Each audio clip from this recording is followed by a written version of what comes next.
okuva kati bw'owulira nga ennyonyi ebuukira mu bwengula obw'eggwanga Uganda teweekengera era teweeraliikirira. Toba n'okutya naddala nga ennyonyi gy'owulira ebuukira mu bwengula bwa Uganda teri ku bumu ku bunyonyi Uganda bw'eyina wano. Omanyirawo nti kandiba akadde aka Uganda okununuka. Omanyirawo nti kandiba akadde ak'ebitongole ebirwanirira eddembe ly'obuntu okujja Kavube mutabani w'omumpembe Generaali Tibahaburwa. Olunaku olw'eggulo International Criminal Court yavuddeyo butereevu ne confirminga nga mutabani wa mwami Yoweri Kaguta Tibahaburwa bwe yabadde ayingidde nate mu bitabo byabwe ebyabawawaabirwa. Era ng'ono bamugatta ku fayiro eyateekebwayo mu mwaka ogwa 2021 nga 8 January bannamateeka ba Robert Kyagulanyi Bobi Wine abawangaalira ebweru w'eggwanga lino omwali omukulu Bruce Afran kwogatta ne Robert Amsterdam. Bannamateeka bano baatwala petitioni yaabwe mu International Criminal Court nga baagala International Criminal Court eveeyo ku ttemu eryali lifuukidde ddala omugano mu ggwanga lino, nga baagala International Criminal Court eveeyo ku ffujjo eryali likolebwa mwami Yoweri Kaguta Tibahaburwa kwogatta ne mutabani we. Olunaku lwaleero ku mikutu emitimbagano omukulu amanyikiddwa nga Jeffrey Smith avuddeyo naye n'akonfaminga nti komanda w'amagye mu Uganda era nga ye mutabani wa mwami Yoweri Kaguta Tibahaburwa, due to credible allegations of torture, obukakafu obw'enkukunala, obukakafu obuwerekeddwako ne bwino obw'okutulugunya abali ku ludda oluvuganya gavumenti ya kitaawe, kwogatta n'okubakwata, nga takomye okwo agattako n'abamu okubawamba ne babulwako amayitire gaabwe, nga bano abadetainingira mu torture chamber. Omukulu ono Jeffrey Smith akonfaminga nti petition efayiringiddwa mu International Criminal Court dated 22 January omwaka 2026. Njagala ojjukire nti mu mwaka ogwa 2021 nga 8 January Robert Kyagulanyi Bobi Wine yafayiringa petition ku mwami Yoweri Kaguta Tibahaburwa bajjeno mu magye abawerako nga ne mutabani we mwomutwalidde, nga bano yali abavunaana olw'ebikolobero ebyakolebwa mu ggwanga, nga muno mwe mwalina okutirimbula abantu nga 18 ne 19 Novemba ow'omwaka 2020 kwogatta n'effujjo eryakolebwa mu budde bw'okulonda nga n'akadde k'okulonda tekannatuuka mu mwaka ogwa 2020. Impunity eyakolebwa mu kalulu aka 2020 nja kwatula mu lwatu nti yandibanga yali ntono kwene ekoleddwa mu 2025. Ebikolobero byeyongedde ate nga twali kitutte nti byali badde bikendeera. Wano nno Robert Kyagulanyi Bobi Wine omwagala w'abangi waviiriddeyo n'ateeka ku nninga ebitongole nga African Union. Jukira nti African Union Chief gye buvuddeko wiiki emu emabega okuva nga 15 actually nga 18 yavaayo n'alangirira nga akalulu ka Uganda bwe kaali free and fair era nga bwe kaalimu emirembe gitagambika. Ono yatandika ofuna bakritik bangi ku mikutu emigatta bantu nga baagala nnyonnyole engeri akalulu ka Uganda requires few procedural adaptations vis-a-vis confirmation proceedings held in the absence of the suspect.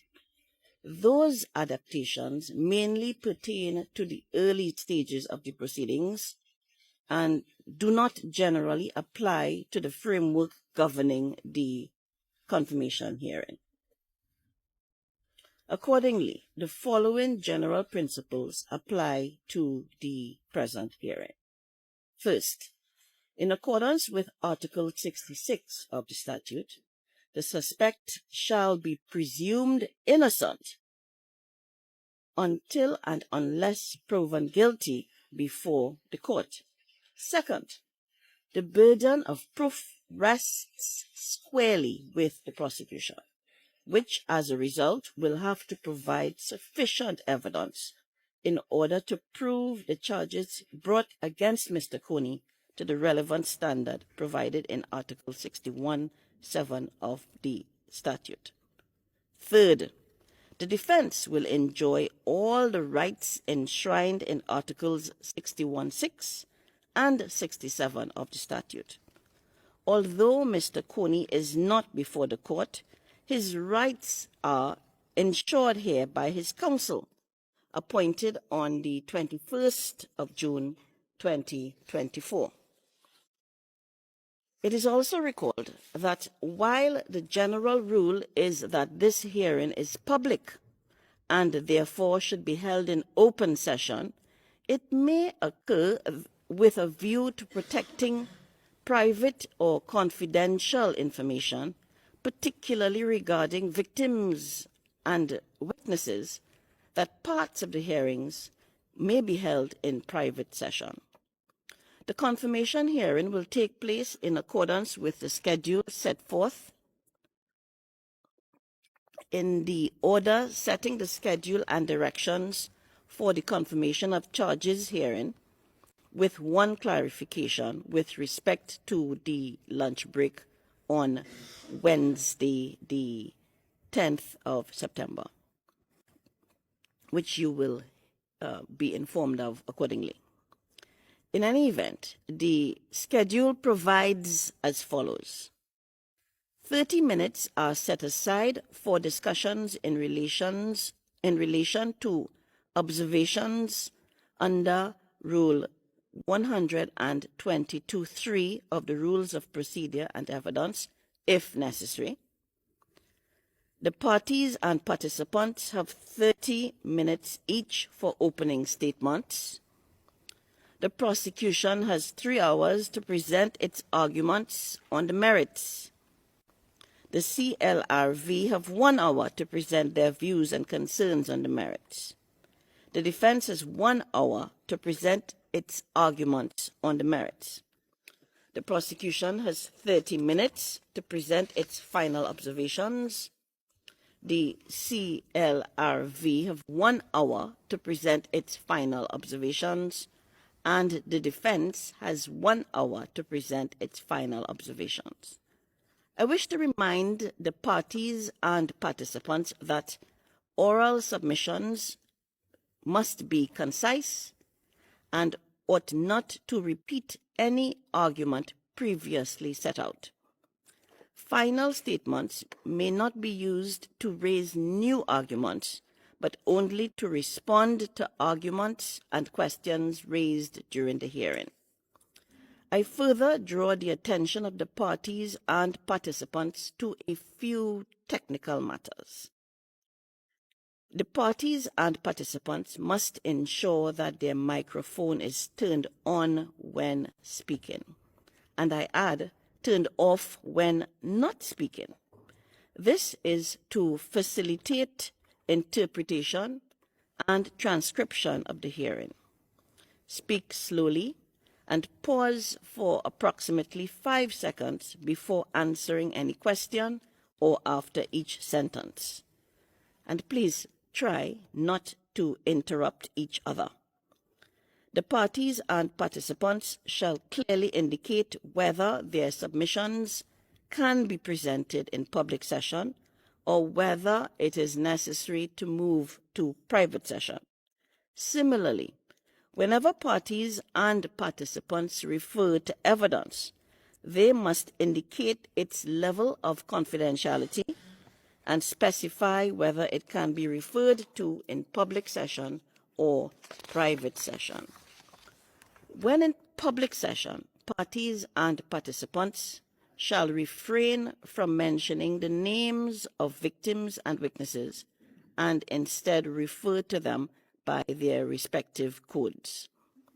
At the conclusion of the confirmation of charges herein, the parties and participants shall provide a list with the items of evidence referred to during their submissions to the Chamber by way of email. So having dealt with these technical issues, I next turn to Rule 122, one of the Rules of Procedure and Evidence. This provides that the court officer shall read out the charges as presented by the prosecution in an abridged version of the document containing the charges. The full version of the DCC is publicly available. I recall that the DCC contains the allegations of the prosecution. The Chamber will assess and consider the evidence presented by the prosecution. Breaking news that is sending shockwaves across the entire African continent right now. Burkina Faso's revolutionary leader, Captain Ibrahim Traoré, has just issued what experts are calling the most explosive ultimatum in modern African diplomacy. In a stunning turn of events that nobody saw coming, Traoré has publicly confronted Ugandan President Yoweri Museveni with a demand that has left the international community absolutely stunned. Free opposition leader Bobi Wine immediately, or face consequences that could reshape the future of East and West African relations forever. This is not a drill. This is happening right now, and what unfolds in the next 72 hours could change everything we know about African politics. Stay with me, because what I'm about to reveal will shock you to your core. For those just tuning in, let me bring you up to speed on why this moment is so explosive and why the entire world is watching. Captain Ibrahim Traoré, the 35-year-old military leader who took power in Burkina Faso in September 2022, has become Africa's most outspoken voice for a new generation of Pan-African leadership. Since taking office, he has kicked out French military forces, challenged Western exploitation of African resources, and inspired millions of young Africans who are hungry for change and tired of the old guard. On the other side, we have Uganda's Yoweri Museveni, one of Africa's longest-serving leaders, who has been in power since 1986. And caught in the middle is Robert Kyagulanyi Ssentamu, better known to the world as Bobi Wine, the charismatic musician turned politician who has become the face of Uganda's youth resistance movement. Bobi Wine has been arrested multiple times, allegedly tortured and subjected to what human rights organizations have called systematic persecution for daring to challenge Museveni's decades-long grip on power. But here's where it gets interesting. Until now, most African leaders have stayed silent on Uganda's internal politics, following the unwritten rule of non-interference. That all changed 48 hours ago when Ibrahim Traoré broke that silence in the most dramatic way possible. According to sources close to the Burkinabe presidency, Captain Traoré convened an emergency press conference at the presidential palace in Ouagadougou yesterday evening. What he said next left diplomatic channels buzzing and sent Ugandan officials scrambling. In a fiery 20-minute address, Traoré declared that Africa's new generation will no longer tolerate the imprisonment and persecution of voices that speak for the people. We have watched in silence for too long, Traoré reportedly stated, his voice unwavering and filled with conviction. We have allowed the old system to crush our brothers and sisters who dare to dream of a better Africa. Today, I speak not just as the leader of Burkina Faso, but as a voice for millions of young Africans who are tired of watching their heroes suffer in silence. The revolutionary leader then turned his attention directly to President Museveni, and this is where things got really intense. According to transcripts obtained by our sources, Traoré said, "President Museveni, you have a choice to make, and you have 72 hours to make it. Release Bobi Wine and end the persecution of Uganda's democratic voices, or prepare to face consequences that will isolate your government from the new Africa that is being born." The room, according to witnesses present, fell into stunned silence. Nobody expected such a direct confrontation. Nobody anticipated that a relatively young military leader from West Africa would challenge one of East Africa's most entrenched powerhouses. But Ibrahim Traoré has never been one to follow the expected script. Within hours, the statement had gone viral across social media platforms, with the hashtag #FreeWineNow trending in over 30 African countries. Dr. Amara Okoro, a political analyst at the Pan-African Institute for Strategic Studies, told our team, "This is unprecedented. What Traore has done is break the code of silence that has protected authoritarian practices across the continent for generations.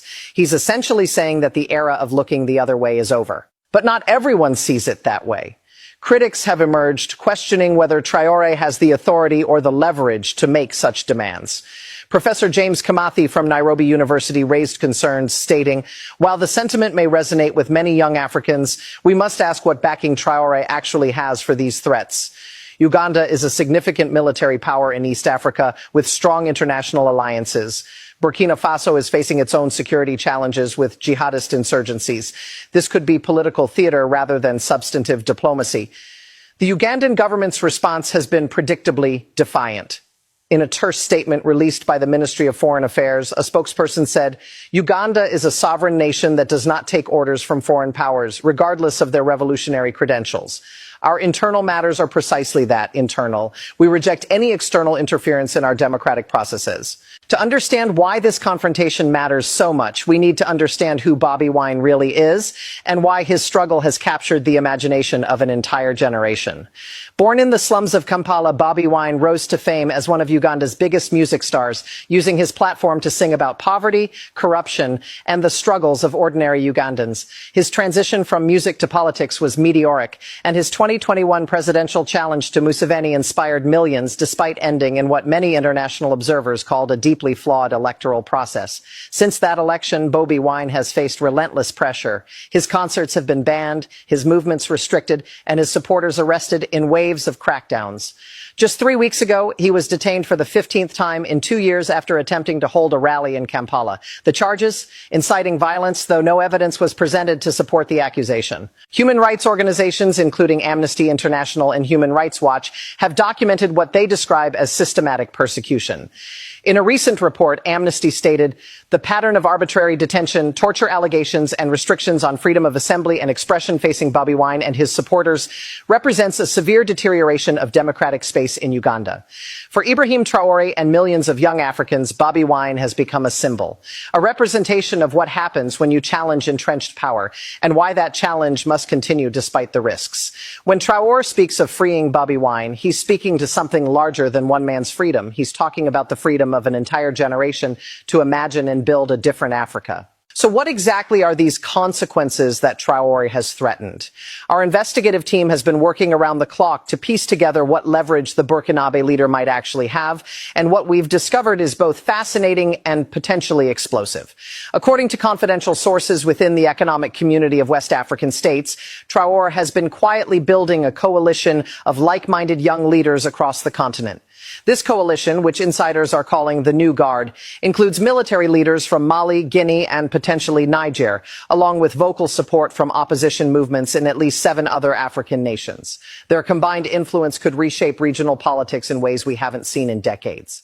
The first consequence, our sources suggest, would be a formal proposal at the African Union to suspend Uganda from key decision-making bodies until democratic reforms are implemented.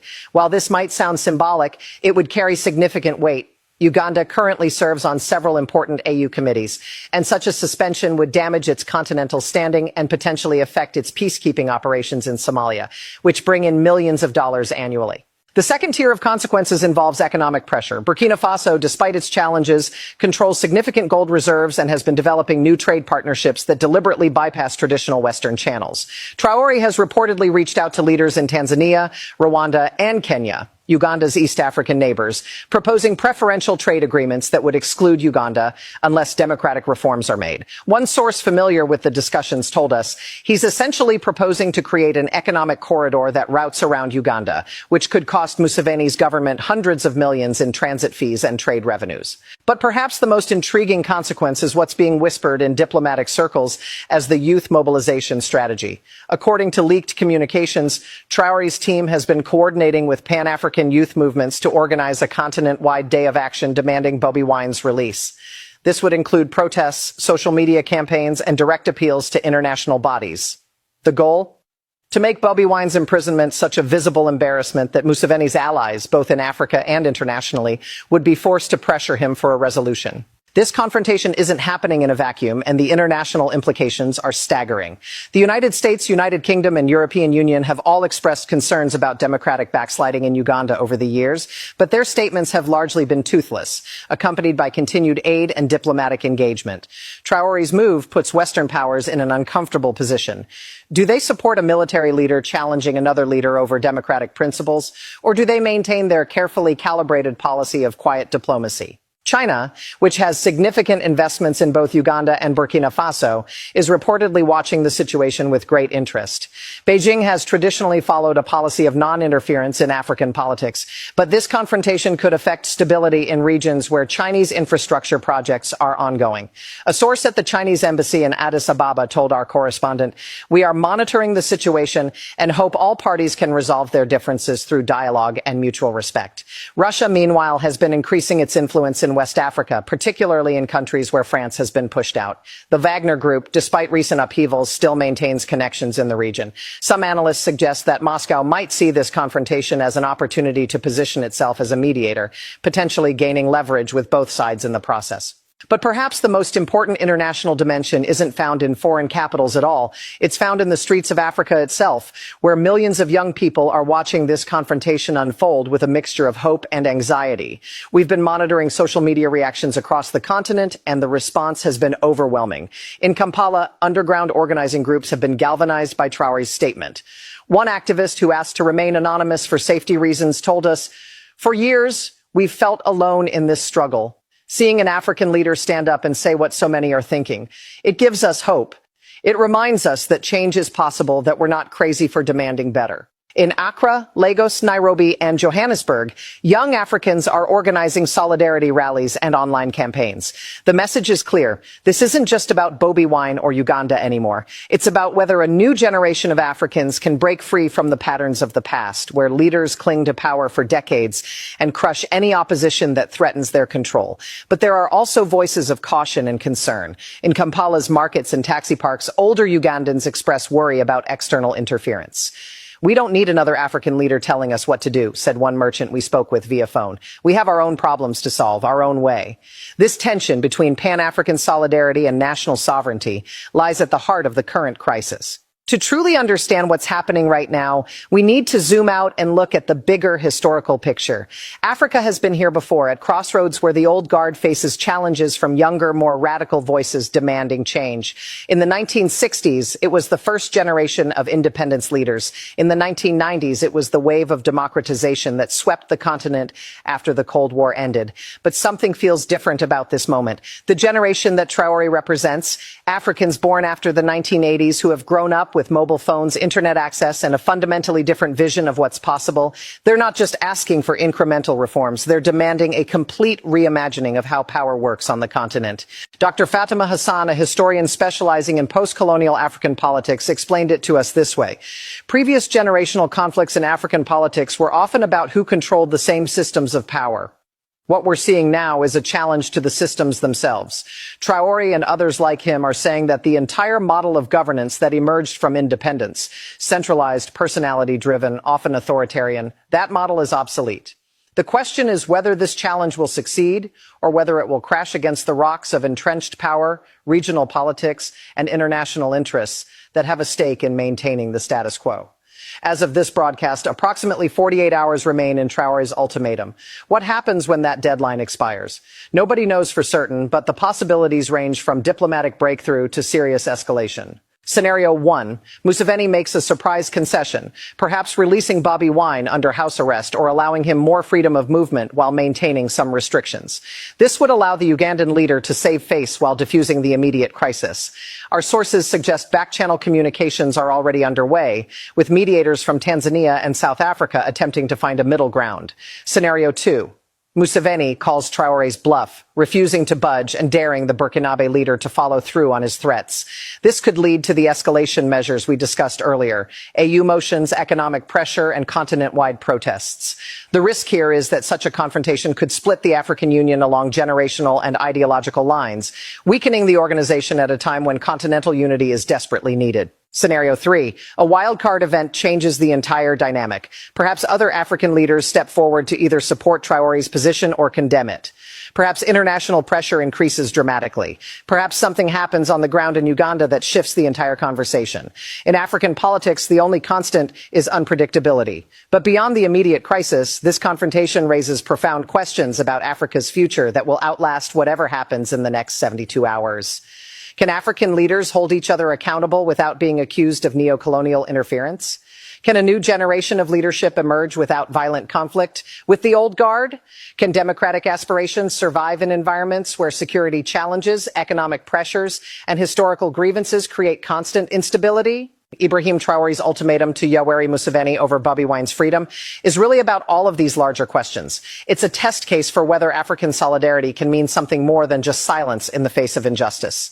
It's a challenge to the assumption that sovereignty means the right to oppress your own people without external criticism.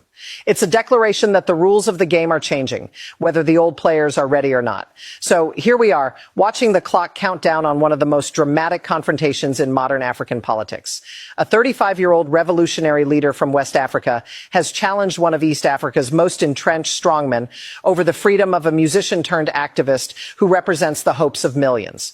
The stakes couldn't be higher. The implications couldn't be more far-reaching. What happens next will be written in the history books. It will be studied by future generations trying to understand this pivotal moment when Africa's youth refuse to accept the status quo. Whether it ends in triumph or tragedy, compromise or confrontation, one thing is already clear. The conversation about power, democracy, and freedom in Africa will never be the same. This is a defining moment. The whole continent is watching. The whole world is watching. And somewhere in Kampala, Bobi Wine is watching too, wondering if this time finally things might actually change. So I want to hear from you. What do you think Ibrahim Traore should do when the 72 hours expire? Do you think Museveni will back down? And what does this confrontation mean for the future of democracy in Africa? Drop your thoughts in the comments below. Share this video with everyone who needs to know what's happening right now. And make sure you're subscribed because we'll be bringing you updates as this situation develops in real time. The countdown is on, history is being made, and we're all witnesses to what comes next.